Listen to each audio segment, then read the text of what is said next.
Oh shit!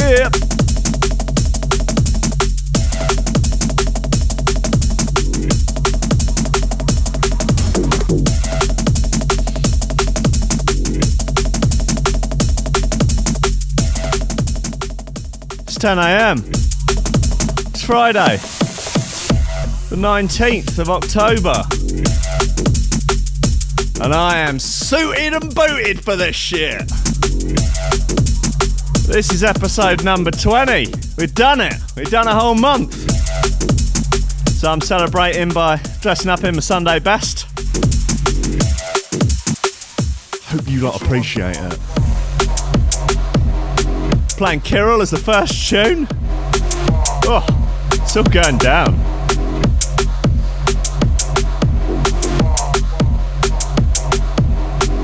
Ten lobsters out of 10.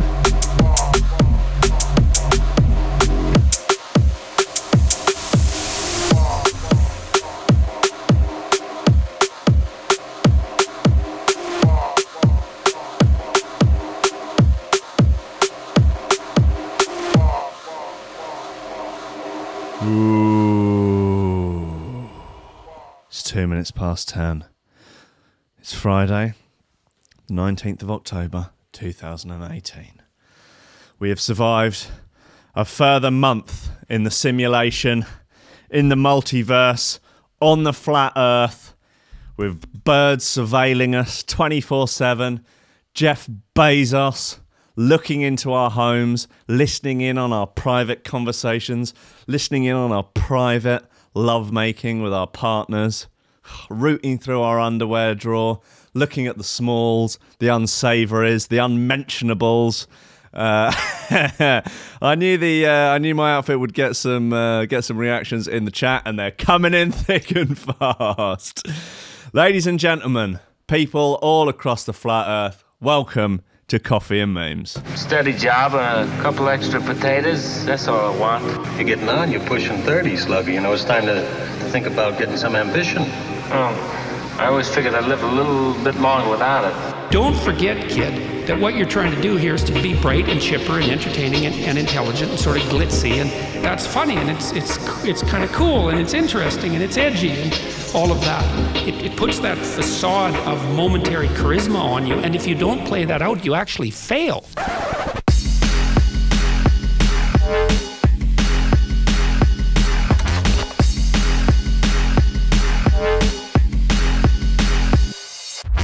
Ladies and gentlemen, welcome to Coffee and Memes on Threshold.fm. We are a month in and it's actually going pretty fucking well. I'm pleased, I'm happy. It seems that people listening are happy. I could probably deal with, managing my suffering as long as everyone else was happy. That's just because I'm such a selfless, wonderful, philanthropic individual, but I'm sure you all know that. And it's just lobsters. Hold tight, the Threshold Lobster Crew. Basically, we're forming a group. We're forming a crew, a clan, a posse. We're probably going to start a communist utopia. I think we might as well. We're out looking for a better quality of life, better quality of morning radio, better quality of sort of shoe insoles. Actually, there's been an issue that's come up a lot recently. People just are unhappy with the state of insoles. People looking for a better quality of lifting chalk, which leads naturally to the question: who are the chalkiest cunts out there? Is it CrossFit cunts or is it climbing cunts? They're always very chalky, but who are they? Who are the biggest cunts? Anyway, look, we've got a fucking barrel load of great tunes in here. Ridiculous stuff. At 10:30, Jakes is going to be on the phone talking about... I was sort of going through all of Jakes' stuff, and it's like, okay, yeah, we've got like a good 20 years worth of stuff to go through. Like an unbelievably prolific man in both dubstep and drum and bass. And very much to talk about. Lots of... lobsters. Yeah, you're damn right. So, God, there's so much. There's so goddamn much. But don't worry, we'll get through it. And then there's, of course, the mandatory madness of the day's news to get through. Let's start things off as we mean to go on, really. Where are we? Come on, look. let's just go straight in. Let's just go straight in. If you thief any of TC's fucking beats, right? We will send round the most murkiest merkmen from Merkdom on a Monday, which is Merkin Day. If you have any questions for Jakes, get them in the chat. We'll see if we can cover them. Normal sway back, Patrick Swayze, nice and easy, ballet dancing, lemon squeezy. Style, yeah? We're talking murky. We're talking pea super. We're talking fog, darkness. We're coming round your house. We'll murder your fish, your dog, your cat, animal, vegetable, mineral. Listen, what come round and fuck you up? That's what I'm saying, yeah? We're here to play a play. It's just, it's a little vibe, yeah? If you fucking touch this fucking vibe, right? I'll stick your neck in. Okay.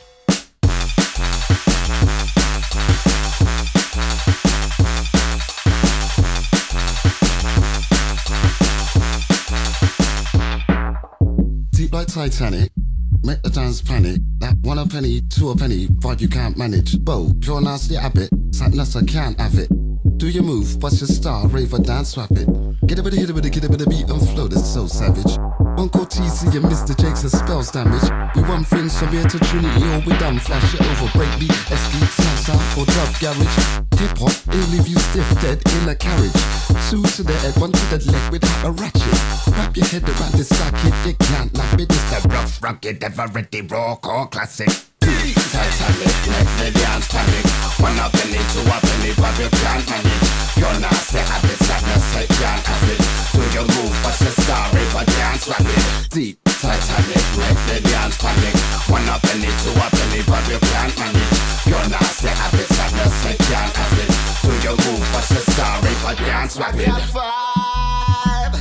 I'm working so hard right now, rolling these beats with Mr. TC right now. So I got vibe with TC right now. We got vibe. I'm warning you, there's going to be some dubstep coming up. Titanic, make the dance panic. 1 a penny, 2 a penny, but you can't manage. You're nasty habits, sadness, I can't have it. Do your move, but your star, if I dance rapid. Deep, Titanic, make the dance panic. 1 a penny, 2 a penny, but you can't manage. You're nasty habits, sadness, I can't have it. Do your move, but your star, if I dance rapid. Deep, Titanic, make the dance panic. 1 a penny, 2 a penny, but you can't manage.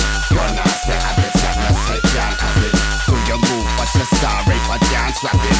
Deep, Titanic, make the dance panic. 1 a penny, 2 a penny, but you can't manage. Oi, TC, stop looking at them girls and do your job.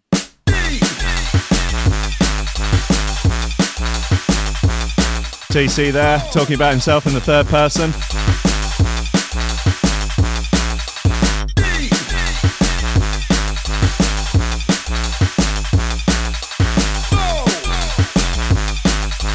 Do your move, but your star, if I dance rapid.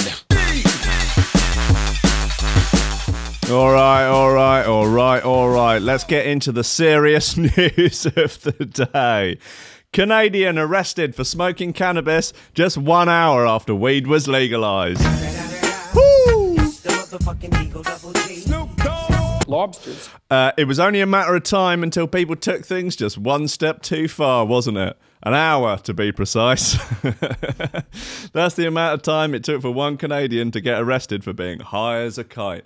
Some of the pictures and the memes and stuff that have been videos, there's that guy with his t-shirt over his head, smoking a bong, doing a Beavis and Butthead impression. That's immediately. They're absolutely hilarious. They really are just... I mean, it would be like that over here as well, I think. People just lose their shit. They're like, what? Oh, I must smoke all the weed in the world. Quickly. Oh, get it in. I must be the first person to die of weed. Now, the country's new Cannabis Act, which came into effect at midnight on the 17th of October, almost certainly won't be repealed in the face of the incident. This isn't like the kids who wouldn't shut up at the cinema, resulting in you all getting chucked out, even though you'd spent the last bit of your pocket money on. What are they on about? Fucking lad Bible. Jesus.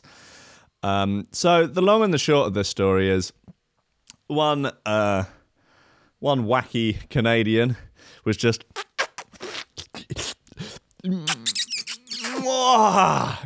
his car, just hotboxing the car, and they came along, and they said, "You stoned? You stoned, eh?" And I said, "Yeah, no, very, very stoned." But he can't be stoned and drive a car. Oh, really? Yeah, no, really, yeah, no. It's certainly frowned upon, as well as being illegal, for obvious reasons. Oh, I'll drive really slow. No, it's not. You don't get sort of, if you agree to behave well, that's not how laws work. Passes the spliff to the police officer. No, I am going to have to arrest you. Like, it's the law now. Oh. Yep, sorry. Get in the back of the car. Well, you can't drive now. You're stoned. Shut up. I'm a police officer. I'll do what I want. Deary me. He noted if someone has an edible in a car and we can prove it, that's also an offence. Oh, come on. Just in the car or inside them in the car? Bit Schrodinger's cat. And when edibles are largely produced commercially, then it will be a little bit easier because they'll be packaged and things like that will be more visible. A ticket given out to the driver came with a 400 quid fine. That's an expensive doobie. Deary me. Canada, they're just out there getting it done, aren't they? They're just honking on the good stuff, just getting it in. Just why not? Just fucking why not? Right, look, let's get a few more Jake's bits in. Yeah, look, we're going back to like 2000. I want to say 2008. 2008 Bristol dubstep classic 3 Claim with Joker. Oh, please.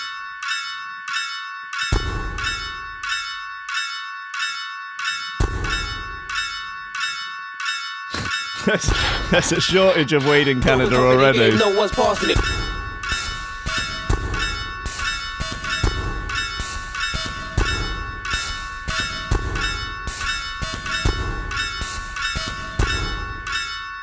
Joker top of the game, no one's passing it.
would say this is as good a time as ever to shout out the VIP list. A list of people supporting on Patreon for $10 a month or more. Fine bunch of bad motherfuckers if ever I saw a list of bad motherfuckers. It's Nicholas Goncalves, Tom Ryan, Reece Mosson, Oliver Hooper, Squidgy Beats Parsons, Tony Hark, Pauly Hutton, Ciarán R, Michael Kedzierski, Matthew Tomkins, Dave Long, Joel Potter, Colm Murphy, Sam Howard, Tony J, Richard Patterson, Jack Murphy, Tom Camm and Stephen Harris. The list is increasing.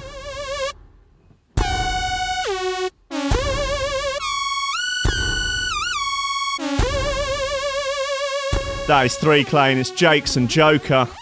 Bit of slice of hench goodness. Oof, that 2008 hench so hot right now. Man, those were the fucking days. I'm looking forward to getting into it with Jakes about... Man, yeah, there's a little bit to cover. Right, what have we got on this ridiculous... Okay, yeah, this is quite dark. Hospital smokers forced to hear children's voices shaming them on loudspeaker. People who ignore no smoking signs outside a hospital are being shamed. Shame them! Shut them down, boys. They're being shamed by a loudspeaker playing children's voices. Staff, visitors and patients are now able to press a button outside Pinderfields Hospital in Wakefield. Shit's going down in Wakefield, which will play a recorded message asking people not to smoke. One example says, "Hi, I'm Georgia. Would you mind not smoking outside today? Someone's mummy or daddy could be having their treatment today." That's fucking dark. It gets even worse. The messages, which are all read out by children, say, "Excuse me, do you think you could put out your cigarette? Someone's nanny, granddad, mummy or daddy are having their cancer treatment today. Thank you." Man, I bet that gets the fucking message across. Jesus Christ. Another says, "A lot of our parents come here for their cancer treatment, so please think before you smoke." Damn. The measures have been introduced after the Mid-Yorkshire Hospital's NHS Trust introduced a no-smoking policy across their sites. But pro-smoking group, Forest, imagine being a pro-smoking group. Jesus Christ, like what time are you living in? Like, no, it's still the 1920s. Smoking is good for you. It makes for strong, healthy lungs, and it makes you look cool, makes you hard, and it makes you more attractive to the girls. Pro-smoking group. They've called the loudspeakers bloody Orwellian. What kind of draconian times are we living in when a man can't puff on a woodbine outside a cancer ward?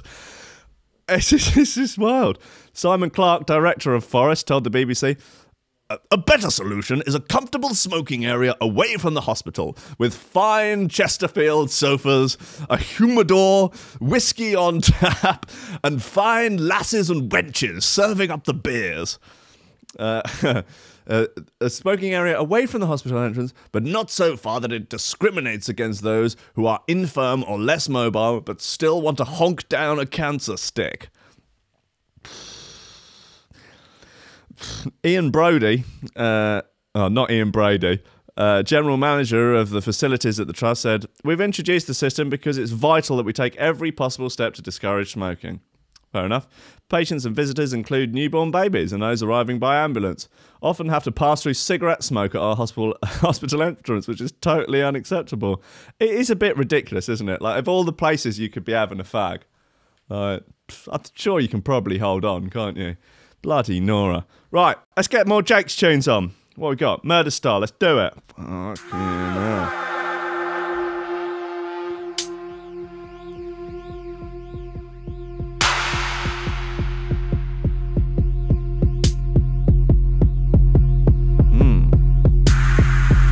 Interesting thoughts from Flux Radio in the chat. So this is a baking boxing match. Is this a little bit like chess boxing, where they do a round of chess and then a round of boxing? So a round of baking and then a round of boxing. I need more details on the rules, sir.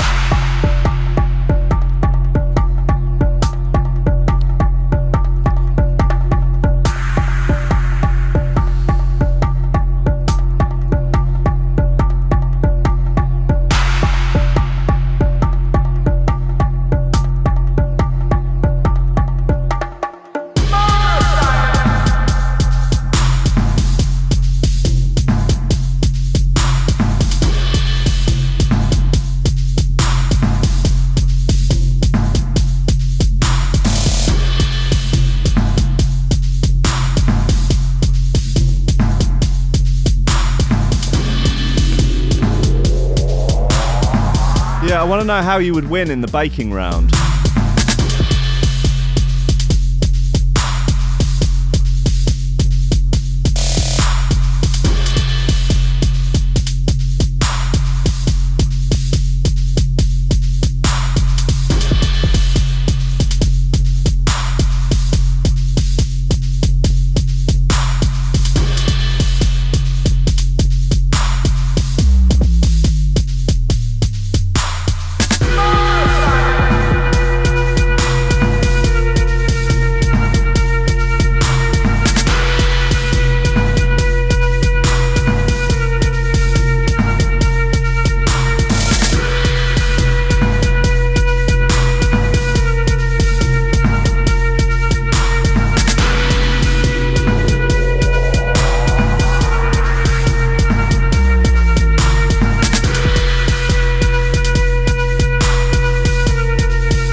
This is Murder Style by Jakes.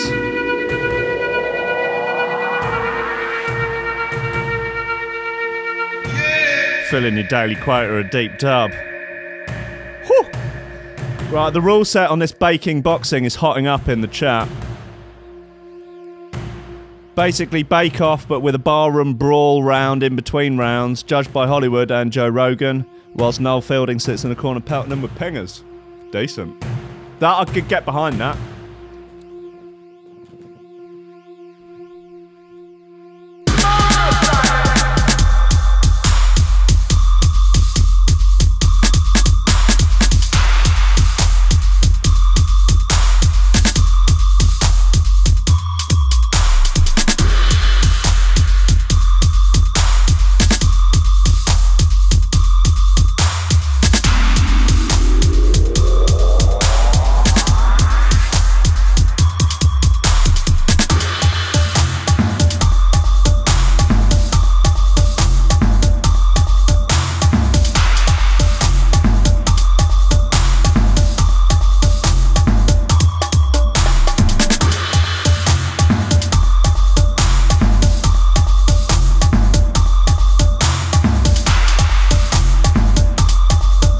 Debts in the chat, I presume.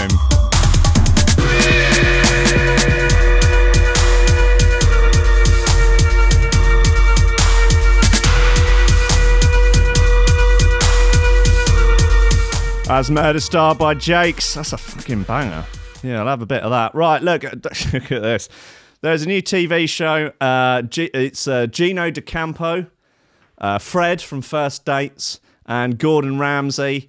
And they're going on a little trip around Europe by the looks of things, or around France, or something like that. Basically, do a bit of cooking, get on the gear and that. Do a bit of shagging probably.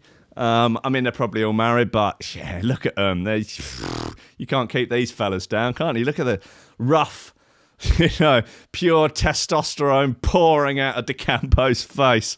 The headline is, Gino D'Acampo gets naked on nudist beach in Gordon, Gino and Fred road trip. God, imagine a night on the gear with that lot. Imagine a night out on the karate powder with them. Ramsay just hogging it all, getting absolutely out, all red-faced and just fucking swearing at people. Like, oh God, you're having to drag him out of bars. He's just like, he's an absolute nightmare in the restaurant. He's just bowling into kitchens. And just like, what the fuck is this? And then racking up on the bloody surfaces. He's a terror. Fred, he's a lover man, isn't he? He's probably a sexpert, dating expert. He's a matchmaker. He's a cunny hunter, I believe is the term. A pork swordsman. He's just out there slinging dick, but basically it's just the three of them slinging dick around Europe and getting on the gear. It's a hell of a hell of a move. Ramsay's looking quite out of shape. Fred is jacked. Like he's got six-pack abs, seriously, and Gino's just got his dick out. Basically, it's fucking wild. It's like the sort of middle-aged male equivalent of Girls Gone Wild, if that's your sort of thing. I don't know. Right, look, I'm going to go and steam into one more of these bits, and then we're going to get Jake's on the phone. Right, gun talk.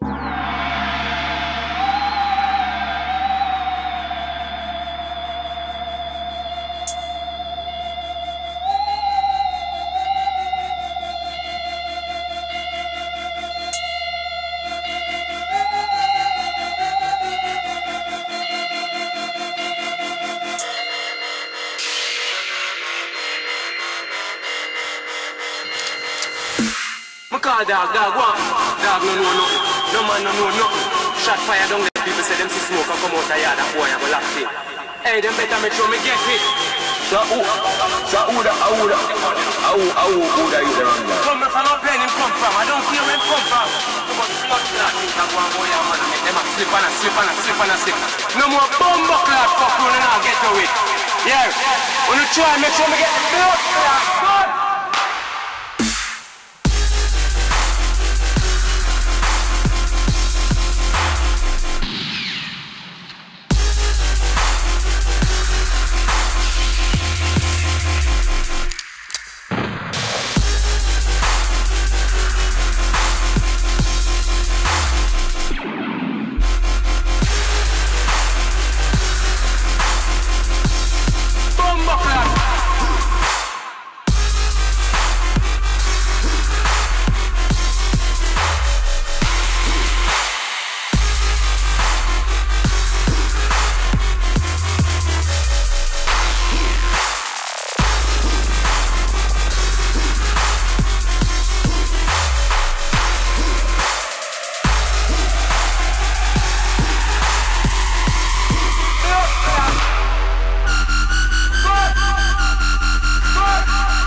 That is a powerful beast. That is Gun Talk by Jakes. And righty ho, Skype, don't fail me now.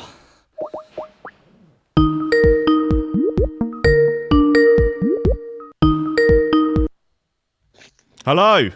Good morning, brother. Ah, Mr. Jakes, how are you? I'm very well, Mr. Rankin. How you doing? Yeah, I'm doing great. We're 20 shows into this radio show. We've been doing it for a month, and it's going all right. Good. I've been seeing, to be honest. I've watched a few. Oh yeah, they're doing good, bruh. Oh, thank you kindly. How is the weather in Bristol? Is it sunny? It is beautiful and sunny, actually. And I'm going to go out for a walk after this. Nice. It is actually really, really, really nice, and I should take it while I can. It is actually winter, so yeah. Take what we can, bruv. That's it. You look like you were getting on the grind with the tunes pretty early this morning. As always. Really? I get up in the morning. I either cycle with the missus to her work and then come back and get on the beats, or I just get on the beats. Nice. Do you have a sort of preferred time to make music? No. Just whenever it comes? Yeah. Nice. Yeah. So look, I've been wanting to get you on for a little while because you're a prolific man. Like there seems like there's not been much that you haven't done rather well over the years. Like I want it, from going all the way back to like early stuff with TC and Tech Itch to now. Obviously Hench back in, when was the first Hench release? 2008? 2007. 2007. God, those were wild times in Bristol. Those are mental times in Bristol. It's actually when I lived with Tech Itch as well. Me, Tech Itch, and Headhunter lived in the same house at the time. Although he's called Addison Groove now. Big up Tony. Yeah, of course. Okay. That was a while ago. Yeah, that was. I was living in Bristol from 2006 to late 2007. just around the corner from Laurie Appleblim. Oh, okay. And okay. Yeah. When he lived in that big house with Wedge and all that lot. Yeah. God, yeah. If you can big up Blim and Wedgel, go on. Yeah. Where's Wedge now? Wedge is in Berlin now. I think is Blim with him as well? I'm not sure. I don't know. It wouldn't surprise me. Like Laurie was out in Berlin quite a lot. It's very much like the sort of stuff that he plays now is like perfect for Berlin. Yeah, exactly. Yeah. To be fair, he's been on that tip for a while, to be fair. Yeah. Mr. Blim. Yeah. Wedge is doing well. Wedge bloody nearly died a while ago. Yeah. Madness. Glad that he's here. Do you know what I mean? Yeah. I mean, that was crazy. Like, he had a brain aneurysm or something that nearly went. I spoke to him about it. He said it's the best thing that ever happened to him. Yeah. Same thing to me. It's like, what? Yeah, I guess you really start sort of addressing things in your life when something like that comes along. It gives you a whole new perspective. It does. It makes you... I think it's a brilliant bullshit filter. When you're ill, when you're, you know what I mean, when you're properly ill, it just makes you just step back and look at the worth of everything, the real worth as well, not the, you know what I mean, the worth and not the monetary or excuse me. I reckon at that point you stop worrying about maybe getting a better car. Or like, or what clothes you're buying. Yeah, that's the thing. I've never really been the material guy. Neither is Wedge. Not really anyone who was at Hence, to be fair. Maybe a couple of people, but yeah, material things. Once you get to that certain stage in life, you're like, you know what? What's the point? Yeah. Hey, that car's not going to give you a cuddle at night. Exactly. That car's not going to roll a zoot for you when you need one, is it? You know? Yeah, damn right. It's not going to tell you look beautiful in the morning when you're hungover. Yeah, give it about 20 years. I guarantee you the car's going to say that. Although it wouldn't, if you're hungover, your car probably won't start. Yeah, it would just drive you to work for you, though. Okay, listen, bro. Look, you're obviously a bit peaky. Come on, look at those bags under your eyes. Don't worry, I'll do it. Hold on. Hey, that's going to be the ultimate DJ car. You watch. Oh, yeah, of course. Just get in, program where you go, and it goes as fast as it possibly can, avoiding any collision. Lovely. Oh, but like DJs, drivers, they're going to be out of a job. Like that was the way into the scene back in the day. Like, you know, you got to drive someone. To be fair, most DJ drivers are producers themselves, so they'll still feel it. And that's the thing. It's like I've had many drivers, because I don't drive, but I've had many drivers over the years, but we're just all mates anyway. So if it does come up, it's like, yeah, want to roll to a rave? And they're like, yeah, as well. Yeah, yeah. Because it was the thing where you could basically, you had the attention of that DJ for like an entire journey. They couldn't get away from you. Like, oh, I've just got a few of my tunes actually. Do you don't mind if I just stick them on, do you? Oh yeah, I just happened to have this single. Here you go. Yeah. Oh, right. Yeah. Yeah, it's a couple of hours drive. Yeah. I guess. Yeah. Go on, stick it on. Yeah. Bro. Oh dear. Right. So look, from very early days, like when did you start? When did you start getting on the mic, and when did you start producing? Started producing in like bloody hell, maybe 05, 06. Might even be. I remember Marky Ledge from Roughneck Substance and all that. Kosheen lad. He gave me a copy of Reason and gave me a couple of pointers, and yeah, that was it. I mean, that was 07. MCing seriously 99. Yeah. When I actually started was 93, when Roughneck was in its early stage. I bumped into a mate of mine and he told me to come down. Nice. So, yeah. So how long have you been in Bristol for? Most of my life, really. I've lived other places. I've lived London, down for a little bit. What's my bloody live? See, I can't remember. I've lived a few places, but mainly Bristol. I've lived all over Bristol as well. Bristol's the spiritual home. It is. I mean, I nearly moved to the States a little while back, and that might be an option in the future. But I say that it might be an option in the future. I'll probably go to Canada rather than America. Oh, they just legalised the herb everywhere. Exactly. Come on. Exactly. Well, we're getting it in, medicinal on the 1st of November, apparently. So that's the first step, isn't it? Yeah, it's not going to actually be weed, though, isn't it? It's going to be weed-based products. Oh, really? Yeah, so I think it's just pills. They'll be... It'll still work, don't get me wrong, but it won't be the blazing kind. Although we've been one of the biggest exporters of medical marijuana in the world. Mad. Really? Yeah. Did you not know that? No. Listen. So they're just growing it, but not selling it here? I'm not selling it. And see Theresa May, look, go check out Theresa May's husband and what he does, yeah? And then she is vehemently against them legalising it. And then go look at what her husband does. Really? That woman... See, well and truly, right, I don't dislike anyone as much as I dislike that woman for what she's doing. And I know she's a scapegoat and all that rat to her, but yeah. In fact, you know, why am I bringing that woman up? Fuck off. But we're one of the biggest exporters of medical marijuana. People don't know that shit. We've been doing it for years. That's wild. No, I never knew that. That's crazy. I thought he was in with that security firm or something. He probably is. Actually, oh yeah, the one that they're going to give them the power to arrest. Yeah. Oh god, because they were running the security for like a load of juvenile prisons and stuff, and just doing a horrendous job of it. Man, it just looked terrible.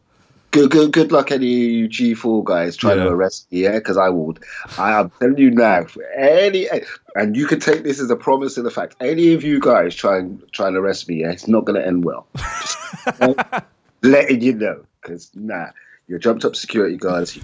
You weren't qualified enough to get in the police force, and now you think you get the power to arrest on a technicality. Yeah, pretty much. Fuck that. Are they one step up from a traffic warden, do you reckon, or like pretty much in terms? A traffic warden's got more powers than them. Fuck them. Probably, yeah. Jesus Christ. You weren't impressed by Theresa May's dance routine? All the people that kept on putting that up as well. And it's, you shouldn't let things like that mess with you. You really shouldn't. But yeah, seeing that video just incited rage in me. I'm not gonna lie, because it's like, what, you're gonna dance? You're gonna dance over like that, and you're rinsing the country, you're rinsing their country, you're rinsing here. You're gonna dance. It's like when she. You know what? I got to stop talking about Theresa May. It only would have been nice if Boris Johnson had just rugby tackled her at the end, just before she got to the podium. Oh, that's beautiful. That would have been a moment. I'm telling you. Well, Boris would have got VIP to any hench after that. Trust me. Oh my God! Yeah. Prepared to put yours and Boris's differences aside over a common enemy. For that, I'll put it aside. I'm telling you. I know he's a prick and a fucking idiot, but just for that, I'll put it aside and be like, you know what, you can come and have one drink with me, but then after that, you can fuck off. You come in once for free, after that, you're paying. You're on the paid guest list. Yeah, then you're done. Oh, dear. Yeah, oh, God, I don't know. Rankin said it's just the utter incompetence with it all. It's like, it's just like a load of children having a go at, it's like it's live action role play politics. They're just LARPing at being politicians. Like, yeah, we'll have a go at it. Why not? Oh, you're health secretary this week. Oh, why don't you be foreign secretary next week? Like, I see where you're good at it.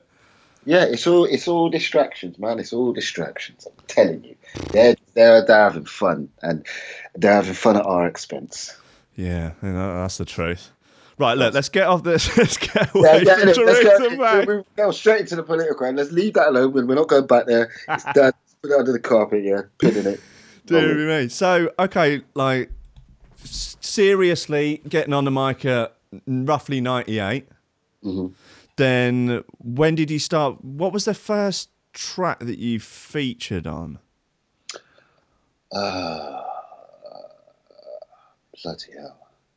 I think it was called Street Life on Roughneck Ting Records. Okay.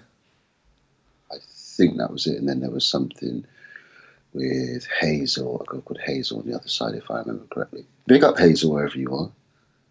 Out in the ether somewhere. Yeah, she's off somewhere singing. I guarantee you. She had a wonderful voice. Nice. Wonderful voice. Well, the first... my brain is muddled from the early noughties for obvious reasons. But which were first? Were there bits with Mark first, or were the bits with TC first? Bits with Mark first. Yeah. I was with Tech Itch long before I was with TC. Long before.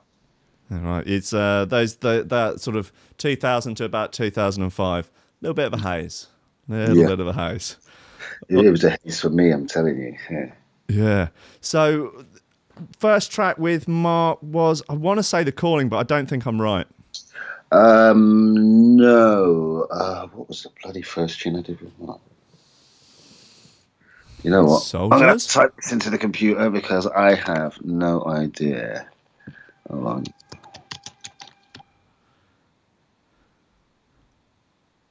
Just wondering if it was something on Penetration or if it was one of the Moving Shadow releases. It was probably a Moving Shadow release. Yeah. Progression Territory. You know what? I do not know because I cannot see it on here. Discog's not been giving me a lot of love in terms of like the Penetration one. It just says like there's just numbered all the things. It doesn't even have tune names on it. Yeah. Oh no, it does from 2005 onwards.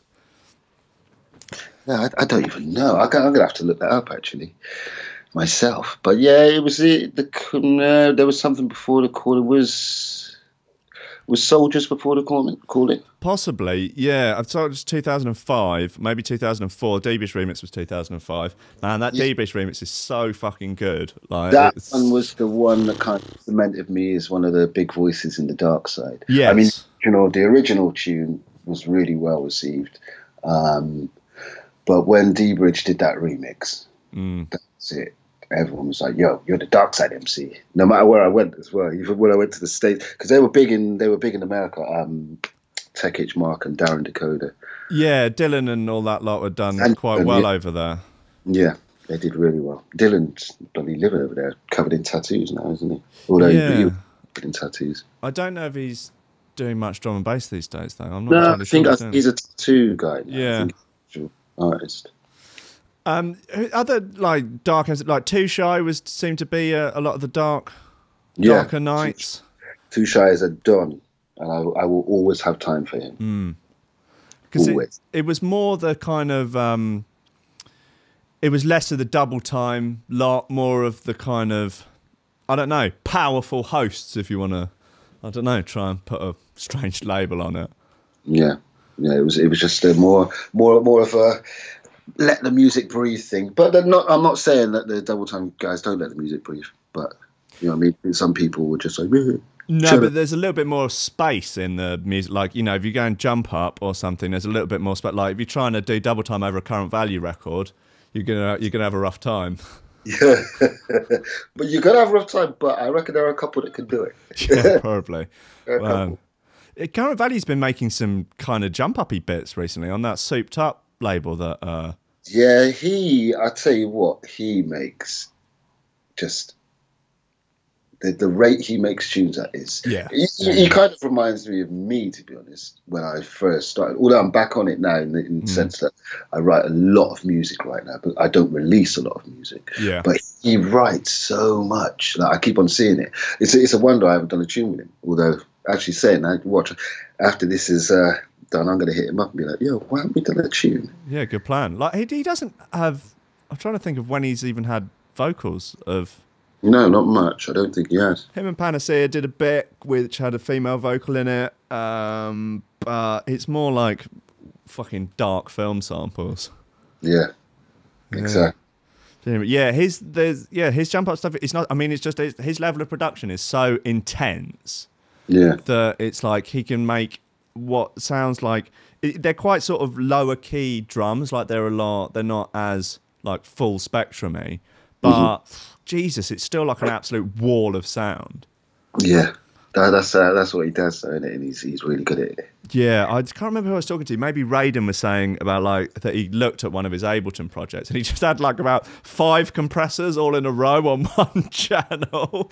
Like, is that how did you do it? It's like, well, I've just found that it just makes it sound good like that. Okay, all right, yeah, sure. Yeah, can't argue with it. If it broke, you know what I mean? Yeah, I know. And also, audio remix of Retribution. That did some serious business. That did some serious. Oh yeah, big up audience. Yeah, man. Go on. Yeah, that one was a shellers. Yeah. Was it your voice on the Ruckus? Yep. Nice. No, I remember hearing that and just that was number 4, I think, on Penetration. And first, that was the first one that I saw. I was, sort of both kind of excited and appalled by the front cover. Oh, man, I tell you what, those front covers, I still laugh about them now because, we played, where did we play? Me and Tekich played somewhere and there was a protest. But yeah, those covers did not go down well everywhere. What, they were protesting the covers? Yeah. Oh, mate, seriously, we had a bit of trouble with those covers. Wow. But yeah, they were special. Yeah, it's like, how do you like your Amen tunes? I like them with hentai covers. Yeah, it's like, I still don't know how we didn't get approached by any of the manga lot. You know what I mean? Be like, yo, take that. But man, yeah, they were. Yeah, I definitely remember my mum finding one. I think I was possibly still living at home in 2000. Yeah, 2001 they started coming out. I was only been 17 then. Definitely like, what the hell is this? You know what? That's probably against the law to own that under 18. Probably is. Yeah. Well, thanks, Mum, for letting me keep it. Yeah. Jesus Christ. Yeah, it's just music, Mum, I promise. And then what?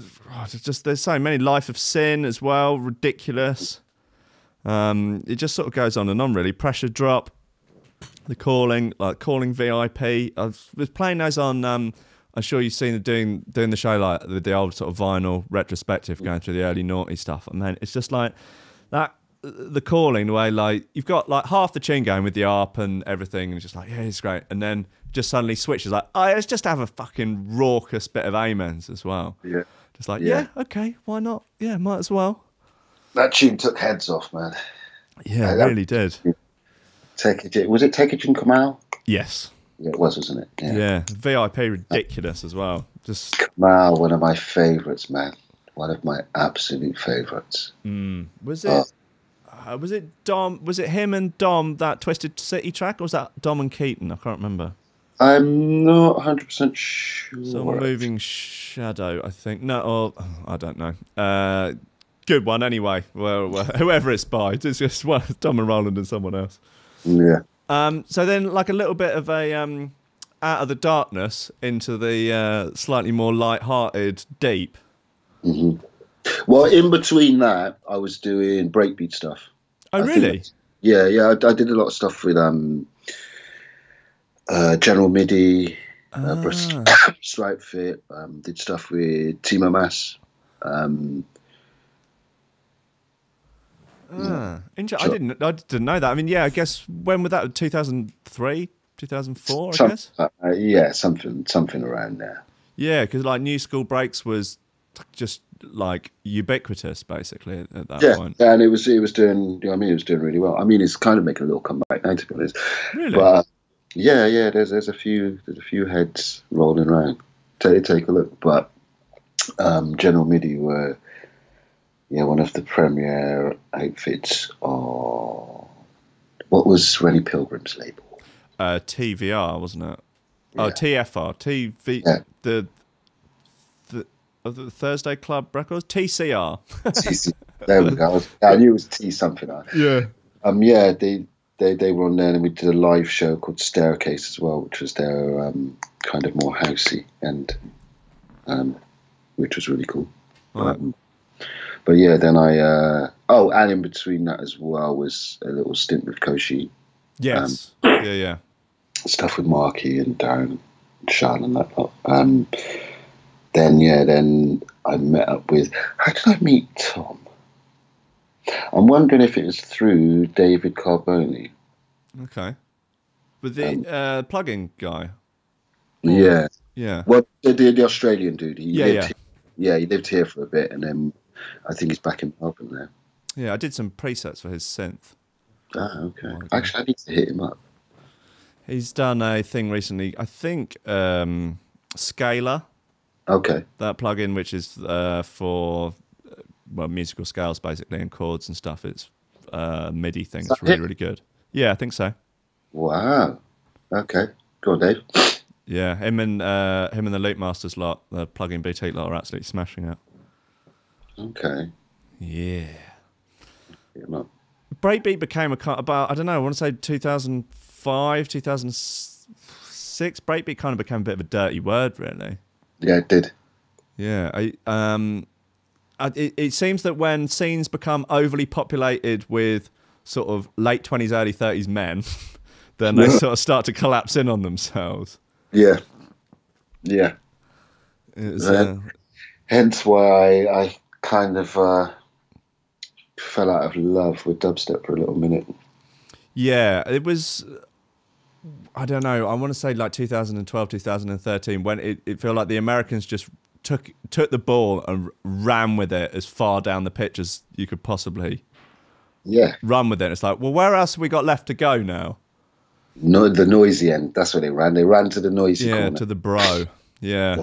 I was happy to follow for a substantial length of time, and I was like, all right, I think I've backed myself into a dubstep cul-de-sac here. And just sort of edge slowly back towards drum and bass.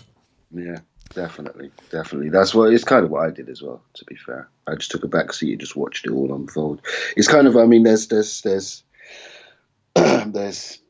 good guys out there, but yeah, I'm just not up to speed on what's been going on, and certainly the last couple of years really with dubstep. You've been hammering bits out this year though, like like 6 or 7 releases or something. Yeah, I was doing one a month. Yeah, one every month, and then I've just paused for a second because, well, one, I've written enough for about 4 albums. I'm bringing out 2 of those albums next year. You heard it here first. And they're going to be early next year as well. Nice. You had one last year, didn't you? Yeah, and instead next year's going to be the return of Hench. Oh, really? Yeah, because I wanted to do the At Night We Play is my other label, which I released all this stuff on. Rusko, big up Rusko, has been battering everything from the label. A few people have been playing all, but he was starting with the first track on the label called Clash Eye. Rusko opened with that on his whole tour, and people were hitting me up daily with videos like, yo, check this. So yeah, it was quite cool. But I just wanted to learn how to run a label by myself, because Hench was run with me, John, and Alistair, who were D-Mites. Right. Okay. But yeah, this A Night We Play thing is going to be the birth of my mute alias, which is just bass music, basically, whatever goes, dubstep, bass line, bass house, whatever, garage, whatever I feel like. And I might even bring a couple people on board there. Okay. Why did you decide to start a new alias? Because Jake's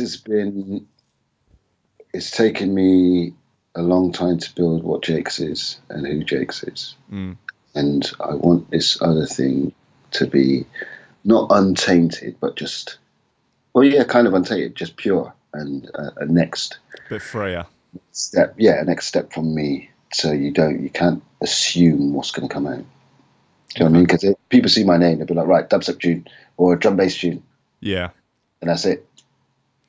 Yeah, I think it's there's something nice about the idea of being able to really do kind of anything, but also, I mean, like, you're not being in any way secretive about the new alias. You're like, well, this is me, this is my new thing, I'm doing different stuff. Yeah. I mean, what's the point in being secretive about it? It's like, I don't know, it's a sort of like you don't want it to be judged against your past work. Like, I don't know, like I went and made Deep House for a while, and I shouldn't have told people that, I feel like I shouldn't have told people that it was me. And then it's just, people seem to get a bit confused. Yeah, of course they get confused, but you know what I mean, we're not, that's the thing, the way I look at it, right, is they owe me nothing and I owe them nothing. Yeah, true. That's the way I roll now. It's like, this is what I'm doing. There you go. Yeah, I mean, you have no obligation to the industry. Like, No. you have No. obligation to yourself and to your creativity and your output. Exactly. I'm not proving anything to anyone. I want to do what I want to do for me. Yeah. Call it selfish, call it whatever you want, but I'm just not down for jumping through hoops and things like that, because we all have the little stints of having to do that, and it's it wears you down after a time. You know what I mean? You're like, oh yeah. Why did I get into this? Why did I start doing this? And you forget that. And when you forget that, that's when you get lost. And I think I did for a moment. I forgot what I was doing, where I wanted to be. But now I know exactly where I'm going. Yeah, it becomes a tricky thing when it's paired with having to make a living out of it. Exactly. That's the really tricky thing. But I've been lucky enough to have a couple of adverts, and do you know what I mean? And I've never, one thing about my production work, I may produce dubstep, but I produce a fair few other things as well. But I would never, ever, ever, ever, ever leave drum and bass. It's where I start. It's what I am. Is who I am. Do you know what I mean? I've been lucky to keep my foot in there, be it vocally or the occasional DJ set, or, you know what I mean, and obviously MCing all over the spot. Yeah, I mean, you've kind of covered all the bases really there. Like, it's as much in your DNA as anything else. Yeah, it is, and it always will be. Are you still doing like a decent amount of gigs just on the mic, or are you doing mainly DJing? To be honest, I'm doing more gigs on the mic. I've taken a step back, and I was. It's funny. I was kind of worried at one point, thinking that I wouldn't be able to get back on the mic, and then couple that with, do I really want to be an older guy on the mic? But then I thought to myself, why not? Why? Who is putting these fences in front of you? You. Yeah. Just go do it. That's it. It's I don't know. I feel my feelings with it is like, it's not being an older guy behind the decks or being an older guy behind the mic. It's just like being an older guy just in the club in general is a strange feeling after a while. Like, particularly when it was. But even like, this is still like 5 or so years ago, so I was five or so years younger. Like, when the whole sort of bro step thing exploded, particularly in Europe, kids were so young in the clubs. Like, they're 15-year-olds and stuff in the clubs. Like, they had, like, particularly in countries like Belgium and stuff, there seemed to be no like age limit. Yeah, on the clubs.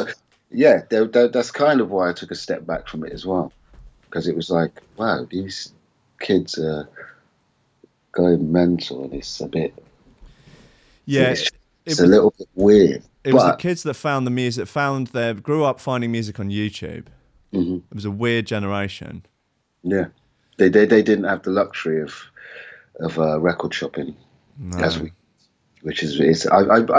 honestly feel for the kids now, because it's like, you'll never have the beauty of hearing a dub plate, because it's so fast now. Like from dub plate to release is so ridiculously fast now. It's stupid. It's almost, it doesn't give a tune time to grow. Like, that's why the experiment I did with At Night We Play, where I was bringing out a tune a month, I wasn't giving it to DJs, or I'll give it to DJs maybe a couple of weeks before release.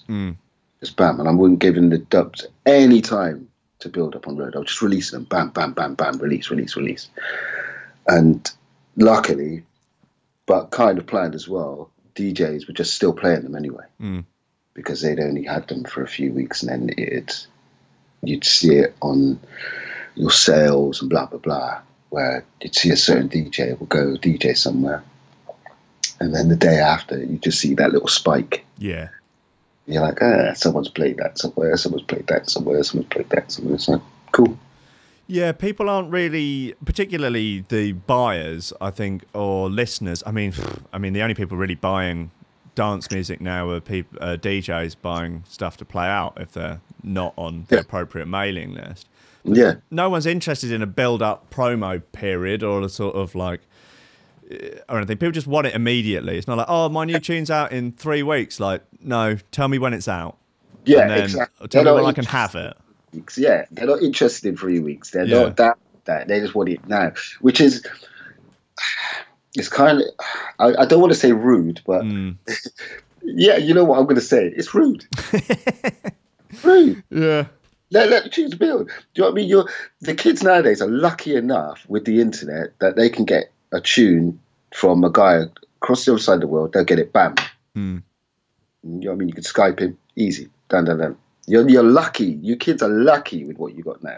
You need to realize that. You really do, because one day it ain't gonna be like that. Trust it. It will. I think it will recede back into itself and just be like, yo, because how everything is coming to it. It's almost you can almost. It's palpable in the air. You can feel everything is almost coming, not to an end, but just coming to a point where it's like something's going to give somewhere. Yeah, it's interesting. It's going to be interesting to see how, like, with the ever sort of marching forward of technology and streaming and all this stuff, what's going to be the? I mean, is it going to end up with less labels? Is just everyone just going to self-publish? Is it going to, are people going to, the DJ setups, are they just going to be streaming it? Is no one going to own anything anymore? It's I don't know. It's because the industry has changed so much in the last 15 years. Yeah. Like in another 15 or even in another 5, like, and the changes seem to be coming quicker and quicker, like. Quicker and quicker. It ain't going to be 15 years. It's going to be 5 years. Exactly. Yeah. It's going to be faster than we think. Much faster than we think.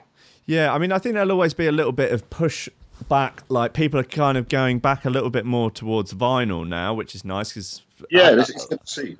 But I think it's the older lot who are kind of getting back into it rather than... I mean, that's not true, actually. Like, I've had, like, from doing this show, with playing records, I've had a lot of young guys, like, message me saying, I've been listening to your show and I've started buying vinyl off Discogs because of it. And so they're, these are, like, early 20s or late teens who, were the age that I was when I first started, buying tunes. So that's really cool. I mean, it's a shame that a lot of the new stuff, such a tiny percentage of new stuff comes out on vinyl now. Yeah, well, it's not viable as a medium for making money. It's not. No, and turnaround time's ridiculous these days. It's stupid. Do you know what I mean? It's like, come on. But and to also be fair, it's not really that good for the environment as well. So. Oh, really?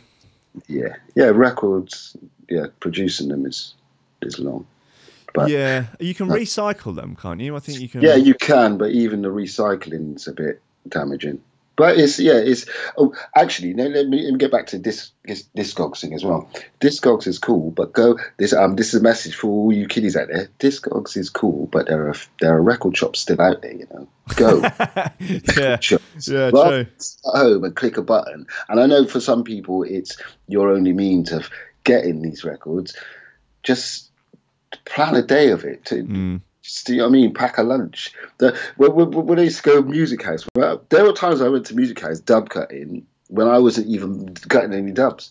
I would just go down with my mate and just see what was going on in there. God, those are the days, aren't they? Oh, it was wonderful. Being a kid, going, looking around and you see Dillinger walking. But I don't forget the day when I saw Dillinger, Frost, Brian G, bloody hell, Brocky, Ryder, Fabio, they all passed through in one day, and it was like, I was like, wow, what? Bloody hell. Blew my mind. And to some people, if you go record shops, you know what I mean, there's some people that work at the record shops that are some of your favourite bloody DJs, but you don't realise. Well, that would be like the D&B equivalent of like Take That walking into your shop or something. Start screaming, Dillinger, can I have your autograph? Well, yeah, when Dillinger, and everyone knows, Carl, bro. But when Dillinger walked in, I had to walk out. That was Dillinger. I have got a Dillinger. Well, actually, wait a minute, Dylan. Yeah, Dylan, Freaks Dylan, give me my Dillinger records back. I know you got them. Give me my records back, you little bitch. I'm going to make sure you listen to this. Give my records back. But yeah, I've got a big Dillinger collection. I think I've got most of them, certainly from like 2000 onwards, 2002 onwards. I mean, there's probably some on Chronic that I haven't got, and maybe a few of like the Trinity bits.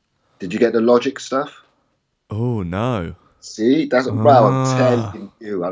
Dillinger, yeah, he was my god. He still is, to be fair. Yeah. He may not be Kiddy's flavour of the month, although actually he kind of is. But he will always be one of the Shogun warrior assassins of drum and bass. No one can take that from him ever. I've spoken to multiple people who've said that that he doesn't have that much faith in his own tunes. Yeah, he's like me. Exactly the same. I don't like. Well, it's not even that I don't like my music. I don't feel as confident about my music as I should, because it helped fucking people. It was a moment of time in dubstep. Yeah, it was. There's this rhythm thing that's going on now. The birth of it was without a doubt at Hench, without a shadow of a doubt. It was at Hench. Although kind of you could say Sin City as well, because I released a tune on Sin City, which was the pattern that they use now. Yeah, there was I can't remember what his real name was, but White Boy. There's stuff that he was making in like 2006. That's basically rhythm now. Yeah, it's just like and he'd make about 5 tunes a day on Reason. Like, all right, made these 5 today. What do you reckon on them? I'm actually going to speak to him later on. Actually, Rob. Tell him I say hi. I will. But he was prolific as well. All the original Hench Gang were. Do you know what I mean? All the original Bristol Hench Gang. Yeah. The first time we looked out of the Bristol crew was Lost. What is Ciarán doing now? Is he still doing like housey stuff as Common? I think he's still doing house stuff as Common. I haven't spoken to him in a few weeks. I actually train in the gym with his brother now. I've been doing training with him and Slowy MC from here in Bristol, Brian MC, big up Slows.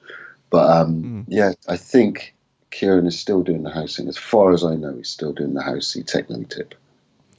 Man, he's a gifted project. Well, gifted is probably actually not doing him in justice. No, it's not doing him justice.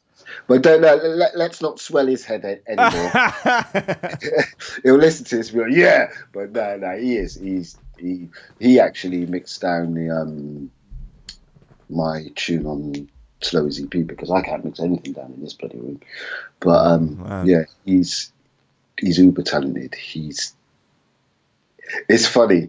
He takes information in and he'll take that as the letter of the law. But then if someone refutes that information and comes with a better side, then he's like, no, and takes that as letter of the law. You should have seen his studio when he used to live on Stones Craft. It was mad, because he was talking about the shaping of your room in conjunction with the sound design of your tunes. Right. So I went in one day, and it was a big room, and as you expect, the desk was against the wall. You come in the door, you look forward in front of you, desks and the wall, computer was on there, and then you'd have probably like 8 feet, and you could walk. But then he read something, repositioned his speakers, and you could just barely open the door and get in. It was like, what are you doing? But he's a talented guy, so he loves to read, and he loves to just take in as much information as he can. He's on a health food tip now as well. Oh, really? Yeah. He's getting on it. He's getting on it. He needs. I remember him and Will Gatekeeper working on something, and Ciarán was just lying on the bed rolling a spliff and just like telling him what numbers to put into the compressor. Yeah. Like ratio 3.1, threshold down to -18. Yeah. Yeah. Seriously, that's him. He knows he's in the Matrix, that boy. I tell you that. Did he help build Tech Itch's studio? Yeah. The floating studio we had in the old house, which is it's probably been ripped out now because that house has been sold and he's moved. But yeah, Ciarán built the floating studio in that house. Read up about it. Never built a studio before. Really? I'll have a go at it. It'd be fun. Yeah, he's a more than competent builder. He's a ridiculous builder as well. That was his original trade. But yeah, he's like, no, never done it. Looked it up, read it. Mark gave him some money. They went to the shops and bought a load of crap, measured up the room, and built it in. I tell you what, that's still to this day, that was one of the best studios I've been in. And I used to love just going in there, sitting down, chilling. You could close the door in there and you wouldn't hear the outside world unless it was banging on the door. Mad.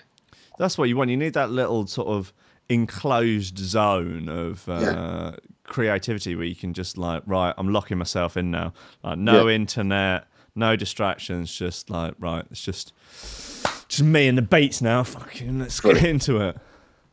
Fully. That was one of my favourite houses I lived at. It's funny. It's so funny. Whereabouts was it?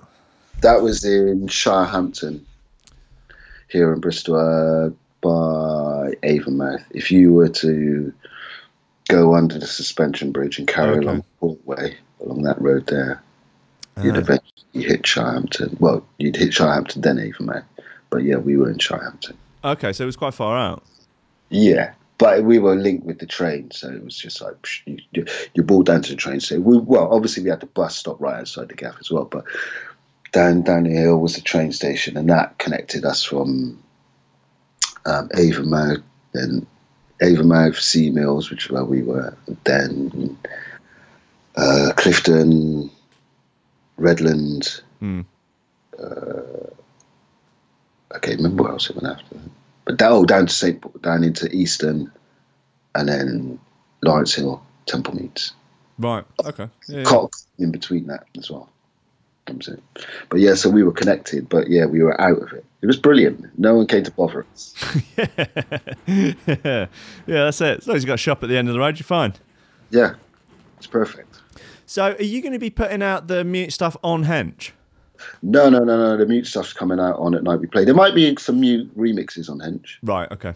But ideally, what I was going to do was At Night We Play was going to be straight bass music, and that was it. But then I thought, you know what? I better bring a few people to the table. And some of them might hate it when it switches up to the different genres. But I just thought I'd set a precedent and then gradually start broadening the horizons on it.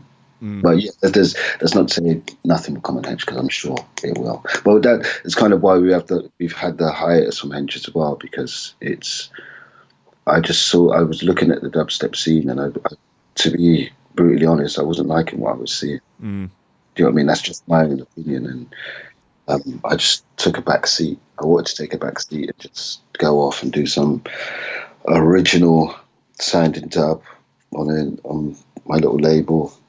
And I wanted to learn the ropes as well, because Ron and Al helped me with everything with Hench, and I wanted to learn everything. Artwork. Now, I do everything on that label.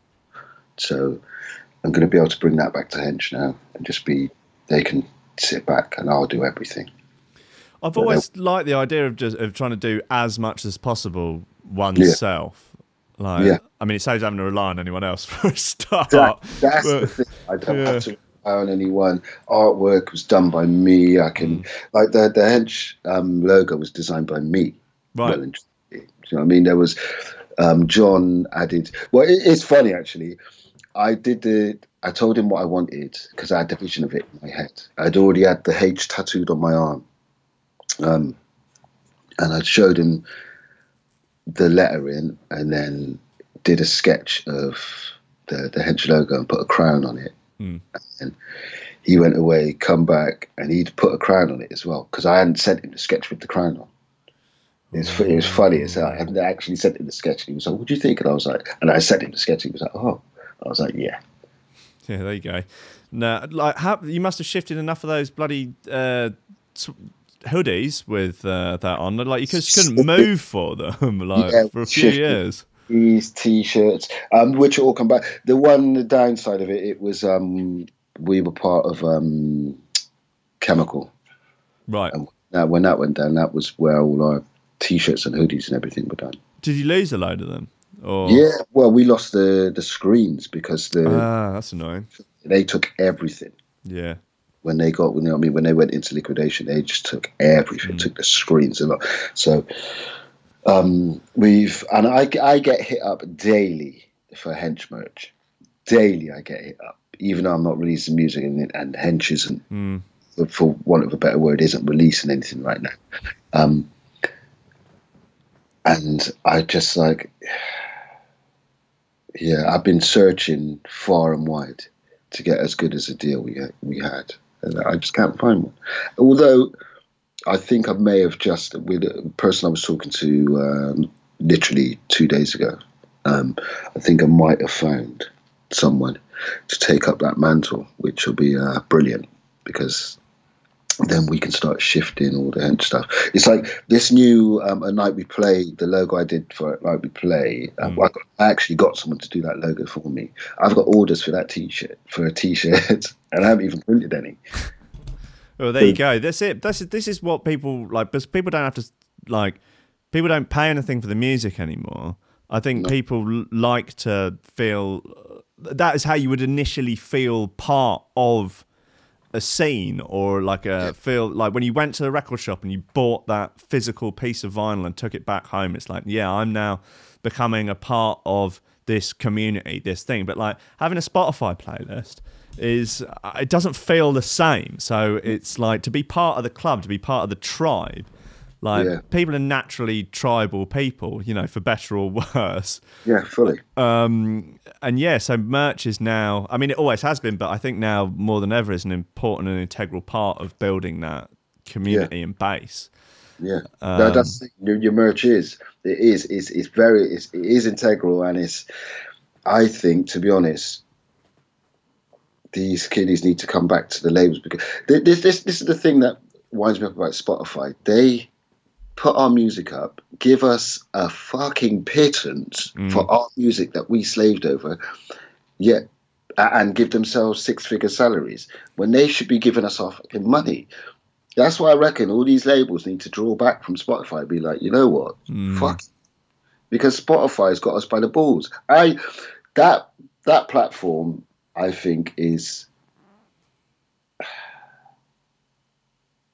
I don't want to say the death of some scenes, but actually, yeah, it's the death. It's the death of some of the scenes out there, because people just don't want to release, don't want their stuff to go on Spotify, because it's like, but yeah, people don't want their stuff to go on Spotify, but the kiddies only listen to Spotify. So you're like, everyone wants everything in one place.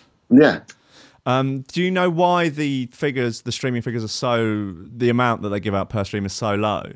No. They did basically, they gave cheap stock to a load of the biggest labels in exchange for them agreeing to have the per stream amount be so low.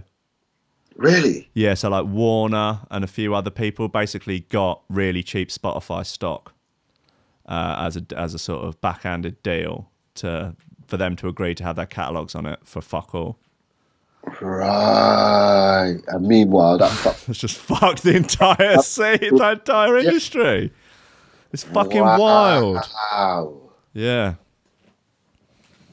Man, it's great. Learn something every day. I love learning shit. I love that. Yeah, it makes so much sense. Like, and it's just like, oh, that's the thing, is it? Okay, yeah, cool, brilliant. Cool, you're all wankers. Yeah, well, yeah. I mean, we already knew it deep down, but yeah, it's just nice to have that confirmed again every so often. That's mad. Yeah.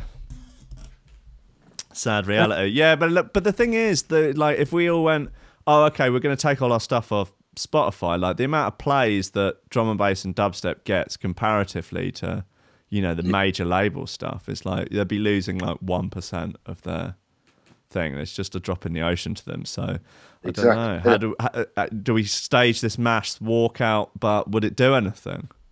Yeah. Well, I mean, if everyone went to their band camps, it'd be you're self-sustained. That's what big labels are doing. Yeah. All these self-sustaining artists, all these artists that are blowing up, everyone's saying they're blowing up. They're not blowing up. they've been slogging hard for fucking years. Do you know what I mean? And it's like, the record labels are like, oh, wait a minute, you're popular and you've got, how many followers you got on your YouTube? Oh, you got that. Right, here's some money. Now you're in the big leagues. It's like, how about you fuck off and leave us where we are? That's what the UK drill scene and like the rap scene here, and you know what I mean, some of the other little thing is, people are just they're not about the majors. They don't need the majors. They're like, nah, fuck that. They're rocking, you know what I mean, 100 back chains, and they even see the major check. Why would they go to the majors? They don't need to. That's why these. I don't understand why these kiddies have to go to major record labels when they're killing it on their own. Yeah, it's like, yeah. It's like, it's stupid. Why do that? Because that bag you're going to get from the record company, that's the biggest bag you're going to get from them. That first bag, and that's it.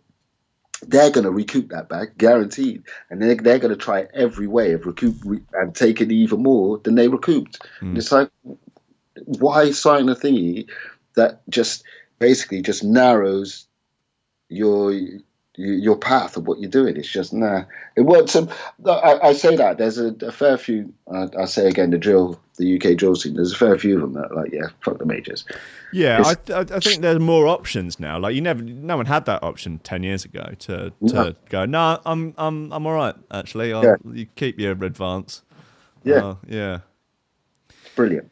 It's a funny one. What are your thoughts on like the drill thing? Like, I mean, was it a year or so ago it suddenly became like the big thing in the press to like, this drill music that all these kids are stabbing each other, and you know, you've got to shut it down. The music is cool. The content is fucking stupid. And how you have to act on road is fucking idiotic. These kiddies going on videoing them chasing some guy from a rival rap gang fucking down the road, and you come here, man. It's stupid. You look like a fucking child. You look like an idiot. Any of you guys that do that, you're just waste. You're waste, because it's like, where's that going to get you? What ultimately, where is that going to get you, apart from up? Well, yeah, it seemed like there was like YouTube videos whereby people are watching the YouTube videos, commenting on them about like the spats between them, and like, oh, so and so needs to get got, and like all of this, like it's a fucking reality TV show, or like it's EastEnders or something. It's like these are actual real people's lives, like And it's like, and some of that's the thing. So yeah, obviously you've looked at it and read some of the comments, so you know where I'm coming from, where I'm saying they're stupid, because it's like, what are you doing? You're making, and some of the drill music. One thing I will say, there's the Christian drill movement as well, and I'm not really that much of a religious guy. Yeah, I'm not. I think there is some power, but yeah, there's these guys now that are going to church and performing at church. Go look it up. And these are ex-trappers and ex-drillers, and they've seen the way, basically. There's a documentary, and I can't remember who did it. Oh, there's one extra, it looks like. Gangs, Drill and Prayer, the story of gospel drill. There you go. Right, that looks like an interesting watch. Yeah, take a look at that later on, and yeah, you'll see, because some of the guys are genuinely trying to get out of where they are and how they're perceived, because they don't understand. They're influencing kids. They are the direct, and them saying they're not. You are. Don't be stupid. You are. Because of course. These kids are running around stabbing each other. And it's like, I remember when I used to go to London, right, every week.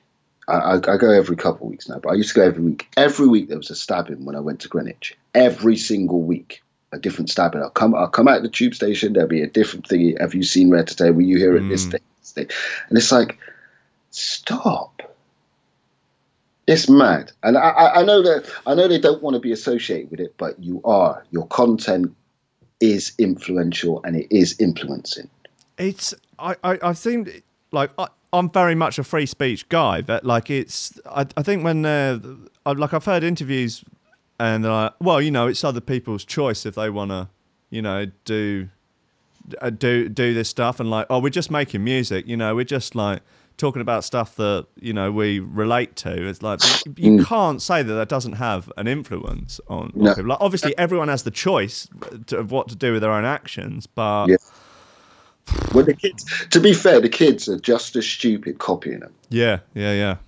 You kids out there that think it's big to go around beating people up and teeth their crop and rat-a-tat. It's like, one, is counterproductive. Two, it's frigging dangerous. You know what I mean? And these kids ain't even thinking about their parents. They're like, oh yeah, look, my mum. Listen, you need to have respect. You need to have some frigging respect for yourself and for who brought you up, because you are a testament to how you were brought up by your parents. And for the people that weren't lucky enough to be in a family unit, it's kind of understandable when you're lost. I'm not talking to you. I'm talking to you people that have a full family unit and still act like you're. I don't even know how you act, but it's not the way. It's not the way forward at all. Yeah, like it's a lifestyle choice at that point. Yeah, you know what I mean. It's not. How is it a lifestyle choice to go and rush someone and videotape it? And you know the mad thing about it as well? It's over postcodes. Yeah, this is fucking over postcodes, isn't it? It's like, what? It's not even like over religion or like over politics or something. It's over postcodes. Postcode, usually over postcodes and gal. And that's it. It's like, no, stupid. Man, it's what I mean. Yeah, if the Christian gospel drill lot can try and change some hearts and minds, that would be a good thing. Like, did you see UK Apache singing Original Nutter a cappella in a mosque? Yeah, that's quite. I mean, it's quite weird and haunting, but also it's quite wonderful at the same time. Like, because he's changed some of the lyrics, because he's sort of like trying to. He feels like he was saying like he's sort of reformed and is now like, yeah, that he used to, you know, want to be the fucking rude boy, and now he's like, yeah, maybe don't. Yeah. That's the thing. It's interesting, isn't it? It's very interesting. It was really cool when I saw that as well. When he did that, I was like, go on, bruv. Yeah, I was definitely very confused when I first saw it. Like, what? Is that actually him? Like, so I can't like. Yeah, that's what everyone thinks as well. Is that it?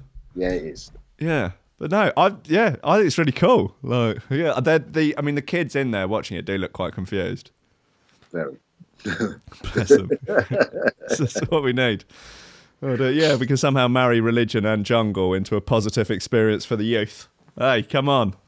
Yeah. That's all right. It's fine by me. Can work. Right. So what's next coming out? What can people look out for? Right. I've got the Godfather EP,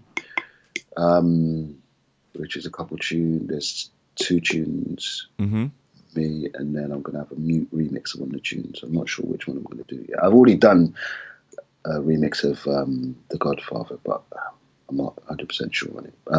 Then obviously the mute stuff, the rebirth of Hench. Not that we just they've awoken a sleeping giant, basically. Don't call it a comeback. We've been here for years. Exactly. That with a few new heads. Nice. Just carrying on music, man. Just getting on it. Wicked. I might go back to school and be a botanist. We shall see. What, really? Yeah, mate. I love growing things. So I might actually go and do a little 8-year stint. Right. It's quite amazing when you grow your own fruit or vegetables and to see the difference between it and stuff you buy in the supermarkets. Exactly. It's mad when you see the difference. If you put like a tomato that you've grown yourself and a tomato you've bought from the supermarket on the windowsill next to each other and leave them there, and you come back like 2 weeks later and the one from the supermarket still looks exactly the same. Like, exactly. Yeah. I think there might be something a bit iffy here. Of course. It's mad. It's like that the outbreak of BSE up in Scotland again. What, another one? Yeah. Oh, great. See, it's funny how people are like, what you want about? They're holding it down from it. This should be trending. It's not. But it might be trending by this evening. We'll see. Oh, but the carnivore lot are not going to like this. Oh, mate, I'm telling you. Listen, get out of the carnival lot, get out the gate while you can, because trust me, you think for a second that they're not feeding cows to cows, you gotta be stupid. Come on. They're for BSC to actually come about, they have to have fed them to them. That's it. In particularly spine, or is it like just... I have no idea. I haven't really read into it too much. I just know there's a breakout in, I think, Aberdeen. They're trying to say that it's one cow and the cow was separate to all the other cows, and it's like, no, what's that? Come on, you're still feeding cows to cows. That is wild. Like there's plenty of animals will eat their own kind if if push comes to shove. I know it's like cats; they'll eat their young and blah blah. But bears will eat their own young and all sorts of stuff. Yeah, they'll be a pump full of all sorts, and then they're making them eat them. Nah. I've been cutting down my meat for a while, but it's time to go back to being a vegetarian. Oh, I don't know about that. No, it's time. Hey, listen, I was the most vehement meat eater. Trust me, I'll punch a guy in the face and chop a steak out of it, but not that one. Yeah, I think trying to encourage the best quality of meat production is the way forwards for so much stuff. Like if you've got properly pasture raised beef and chickens, it actually has a net positive impact on the environment. Yeah. Like if you have them like 100% grass raised, like you genuinely, it makes the actual environment and the soil and everything better than it was before. But like factory farming is just an absolute blight on humanity, really. Yeah, it's ridiculous. I remember when I was doing my last American tour, I was flying over. Where the fuck was I flying over? I think it was a spot because I can't remember what I played, but we were flying out because I remember the pilot saying we were flying over Texas. But what he didn't say, and what we could all see from the plane, was a set of slaughterhouses with their field. Because you see how they do it in America, where there's a slaughterhouse with and then feedlot. Yeah, and all the crap all the blood and all that, they just shoot into a field next to it. Oh yeah, it's particularly with the hog farms and stuff. Yeah, I've seen drone footage of it. It's savage. Man, he flew over and we could see it from the plane. Oh, think how high a plane was, and we could see it. You could see red field. It was like, what's that field? Why is that red? And then you realise it's like, wow. Damn. Yeah, it's they're doing it on a different level in America. That's it. Yeah, I mean, I'll try and just get as much as I can as possible from the nice, like, organic countryside British farms where they're cuddling the animals to death, I'm sure. Yeah. Yeah. Yeah, just whispering them off to sleep. There you go, little cow, don't worry. That's it. Off you go. Yeah. That's how they roll. But that's if given the choice of slaughtering the meat yourself, if you had to hunt the cow, well, I'd say hunt a cow. You don't really hunt a cow. Cows just mind its own business. But if you had to hunt your food and slaughter it and chop it, would you still eat meat? I would 100%. But yeah, that's the thing. Yeah. I've done hunting before, not like big game or anything like that. But when we were with Army cadets, to snare rabbits and blah blah blah, and find deers. See, a few people would be like, "You bastard," but yeah, it made me look at it differently. Definitely. I think it is important to sort of confront yourself with the reality of it. But I mean, like, humans are undoubtedly designed to be predominantly meat eaters. It's not. It's no, we're not. That's a misconception that we're given. We are not. Well, it would depend who you ask. Yeah. Well, you could ask who you want. If you look at it, we're not. Not with the stomachs we have. Well, we're a lot closer to dogs than we are to ruminants, and definitely not to chimpanzees and gorillas. They have like much longer colons and stuff for digesting all the fibre and the cellulose. Yeah, but our colon's too long for it to be rolling with meat. It is well and truly our colon. We shouldn't, maybe a little bit here and there, but not how we're eating it now. No. I know a lot of people who would disagree very vehemently on it, but I mean, it's a lot. Of course they would. Because that thing where, we've got incisors, that don't mean shit. That just means we've got a couple of sharp teeth in our head. That's maybe it was we used to have all incisors, but then through years and years and years and years, look at what we got now.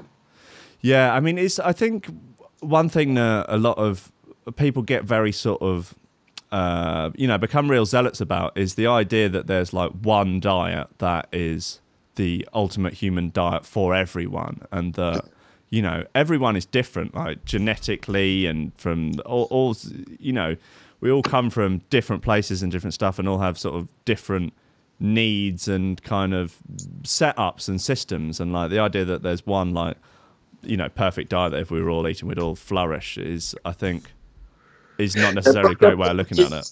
There probably is, but we don't fucking know it yet. No, there's so much disagreement. It's ridiculous. It's almost like the nutrition world is almost as ridiculous as politics and religion. Like it's, you have these, really, really like split sides, like with the vegans versus the meat eaters, and the and the keto lot versus the carb lot, and it's no one really knows, like, and it's science is continually updating itself, like it seems now that everything we'd been brought up to believe about saturated fat is not the case, and it's like it changes all the time, and I don't know, it seems to me the people that seem to know the most are also the ones going, yeah, we don't actually know that much. Exactly. No, that's the thing. They do know and they don't know. Yeah, I mean, particularly when it comes to things like your microbiome and your gut and gut bacteria and like all of that sort of stuff. It's like, well, we think we may have a bit of an idea on it, but then we just don't really know anything. Yeah. Well, I was reading up about mushrooms the other day and what they do for your microclimate in your body, and it's mental. The humble mushroom. Yeah. Actually a superfood, well and truly. I mean, God, yeah, and beyond. Yeah. In it, exactly. Yeah. Oh, well, look, I mean, before we get into it, if only Theresa May could take some mushrooms, then it'll all be okay. Theresa May needs to take a rocket off the planet. That's what Theresa May needs to fucking do. And a few of them need to go with her as well. Or in fact, even better, we need Guy Fawkes. Dude needs to come back. I don't know. I don't know whether or not terrorism is the answer. Oh no, he wasn't a terrorist. I don't know. He was just a guy looking to shake things up a bit. He wanted to drain the swamp. Right, Jakes, thanks so much for being on the show. It's been an absolute pleasure. Loved it. Thank you very much for asking me on, Governor. Right, again, sometime soon, hopefully. Definitely. Right, take it easy. And what's your Twitter and your Instagram for people? It's I am the Jakes on everything apart from my Insta, which is I am THA Jakes. Oh, and did someone have that before? Sorry, did someone already had it on Instagram? Some pricks already got it. Outrageous! You want to turn up at his house? I was considering it, but I got to find the fucker first. Oh, and I am the mute one is for the Insta for my mute monkey, and there's not going to be a Twitter for it because Twitter is just talk, and I'm not about talk anymore. Man, Twitter is just the worst these days. It is. Yeah, if you want to talk toxic tribalism, Twitter is the place to go. Exactly, innit? Fucking hell. Right, thank you, mate. I will speak to you soon. It's been a pleasure. Yeah. Take care. Cheers. Bye-bye. Mr. Jakes there, absolute bloody legend. Legend of the darkness. Right, let's play another jam, and then we can all go to the pub. It's 11:40, and Wetherspoons is definitely serving. Right, okay, let's play I'm going to play Workout by Andy Cease from 2014. I'm a fan.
Well, ladies and gentlemen, this concludes Coffee and Memes episode number 20. As I stated at the beginning of the month, I was going to do a month of these and then at the end decide whether or not I would continue. Will I continue? You bet your sweet ass I will. I've had an absolute blast doing these. Threshold Lobster Crew for life. Lobsters.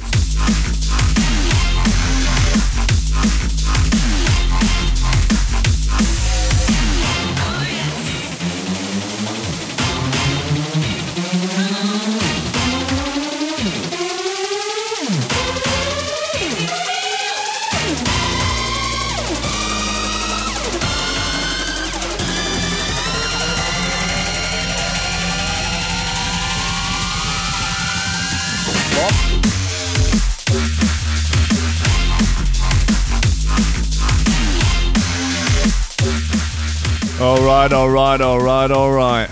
A little time to shout out the VIP list again. A list of bad motherfuckers that are supporting us on Patreon for $10 or more a month. Whew. Fine bunch of gentlemen. No chicks on there yet. Outrageous. That VIP list is Nicholas Goncalves, Tom Ryan, Reece Mosson, Oliver Hooper, Squidgy Beats Parsons, Tony Hark, Pauly Hutton, Ciarán R, Michael Kedzierski, Matthew Tomkins, Dave Long, Joel Potter, Colm Murphy, Sam Howard, Tony J, Richard Patterson, Jack Murphy, Tom Camm, Stephen Harris, and of a couple of minutes ago, Matthew Bollard. Ugh.